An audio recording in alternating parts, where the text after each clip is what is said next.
So, today's video ay para sa inyo mga Pisces, August 9. So, Pisces, may nagabay sa inyo ang inyong ancestors. You have a gift of courage, may lakas loob kang gawin ang mga bagay na hindi magawa ng mga normal na tao, Pisces. So, Pisces, some of you ay matulungin, mawain, no?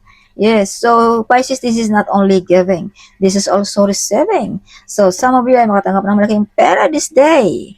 So, rebirth, big transformation sa mga Pisces today.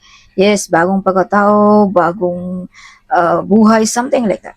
So, Pisces, some of you ay gusto mo lang tanggalin ang mga toxic friend, toxic job, toxic whatever, no? So, some of you ay may mga mind-blowing today sa mga Pisces. Pisces, you receive a big reward today. Parangalan ka ba ng iyong boss, ng iyong teacher kung ikaw ay estudyante, no? So, this is also victorious. So, victorious ang mga Pisces today. Kung ano ang iyong mga pinaglalaban, you win, Pisces.